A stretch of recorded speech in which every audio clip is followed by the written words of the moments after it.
Hey guys, Sheri Richerson from Experimental Homesteader Exotic Gardening, SheriRicherson.com and buyingyourblog@homebash.com, and welcome to our daily vlog. Today we're going to talk about task number 3 in our series of Survivor Prepper Task for Beginners. Some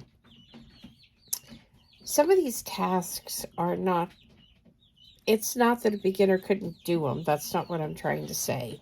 It's things that maybe experienced survivor preppers just haven't done, haven't thought about, did it a long time ago, and need to go back through and redo this.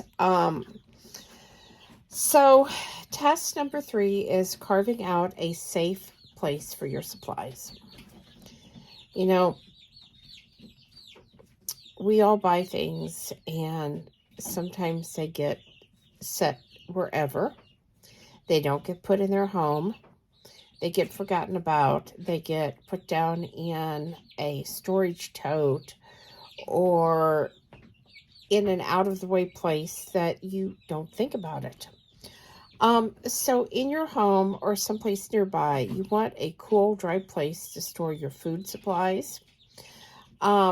You don't want a hot environment like an outdoor shed or a garage where your food could spoil faster. You also need a room in your home for other supplies like first aid kits, extra water, camping gear, your bug out bags, etc. Right now, since we are we are in spring, but since the weather's warming up and it's going to be a great time to have garage sales, right now is a great time to do some spring cleaning.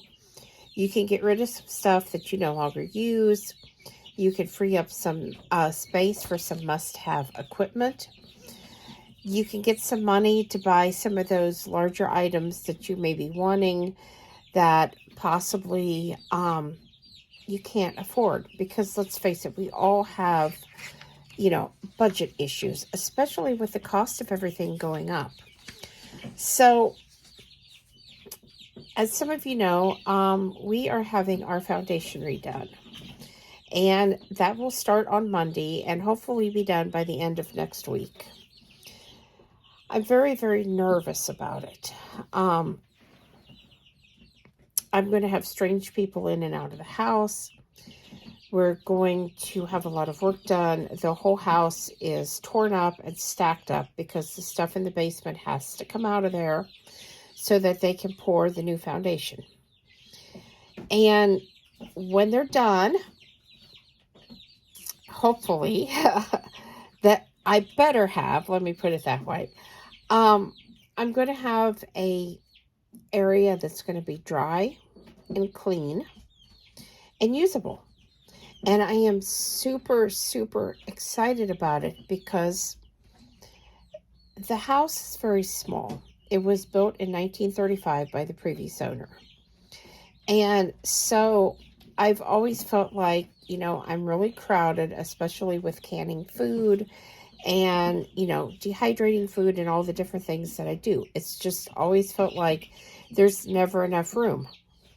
And I'm very guilty of things getting put someplace where I forget or in a tote because, I need to make room right now because we're going to have company, we're going to have a holiday dinner, a birthday or whatever. And this stuff has to get out of this house, out of this room. So we'll put it in this tote, and then when they're gone, we'll get that tote and bring it back. Well, I'm sure some of you know how that goes. It doesn't happen. It gets forgotten about. And then you're looking for it and you're thinking, I know I have that, but you can't find it. So then you go get another one. And, like I said, very, very guilty here. Jeff has been having a difficult time with all the canning jars that he's been bringing up out of the basement. I know at one time I canned over 1,500 jars of food. I know that I have a lot of the older blue jars, the vintage jars that I keep. I store an awful lot in those old jars. Everything from my dried herbs, spices that I can buy in bulk,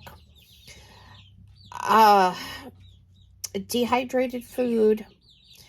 I don't like to leave anything out where it could get destroyed, either by the possibility of a field mouse that has gotten into the house, some bug that has come in the house when the doors have been open, some of our animals getting into them, moisture. Just, I don't like leaving stuff out of glass, and I like everything really secure as far as my food. So part of my plan for the basement is to create a really huge, wonderful pantry where everything can be easily seen, easily accessed. And some of these kitchen supplies that I don't use very often, except, I shouldn't say not very often, I should say seasonally, like the dehydrator, the steamer juicer, the canning pots, all of these items that I do use, but I don't use like every single day year round. I'm going to have a place for those. I like to collect the Wilton pans, the metal Wilton pans, the cake pans that have the different designs, like Raggedy Ann, Rainbow Bright. There are some with some Sesame Street characters, those kind of things. And since we've moved here, they've always been up in a cabinet. And it's not that there's anything wrong with them being up in the cabinet. It's just, I can't see them. If I did want to get one, I have to take this big bunch of them down, which usually ends up in an avalanche. And it's not ideal.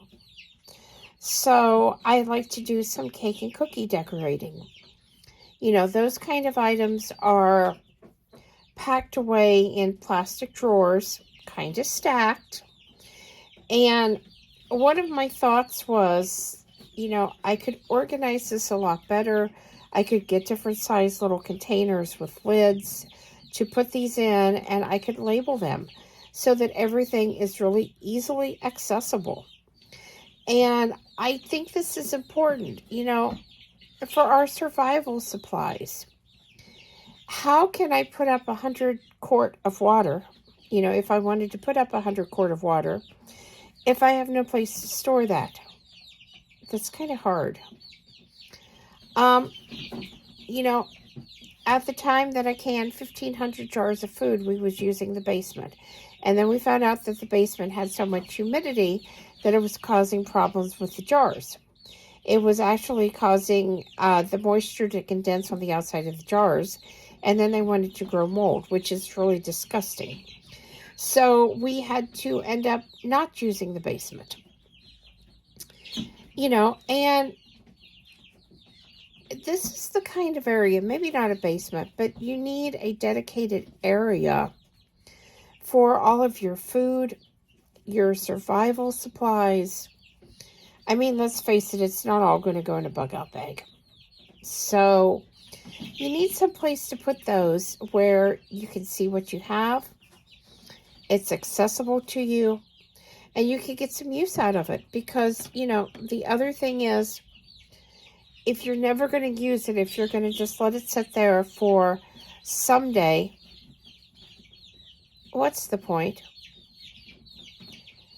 When you're in a survival situation or an emergency situation, and you're trying to figure out how to do something for the first time, it's stressful. It's not ideal. If it can go wrong, it probably will. That's just kind of a rule of thumb. So once you set aside this place to put your food, to put your survival supplies, then you can start accessing them, and you can start practicing with them and learning how to use them, and making sure you put them back in that dedicated area every time, so that the next time that you go to use them, they're easy to get to. And This is the kind of area that I'm hoping we have by the time the foundation is done. So I hope this has given you something to think about. I hope you will click that Join Now button and join our membership, because these are the kinds of things that I really want to go a lot more in depth into inside the membership. Click that subscribe button to our YouTube channel. Help us reach our 10,000 subscribers that we're still trying to reach. And leave a comment below. Do you have questions? Do you have things you'd like to learn about? Leave that below. I'd love to hear from you guys. In the meantime, thanks for watching, and I hope all of you have a great night, and we'll see you tomorrow with another daily vlog. Thanks for watching.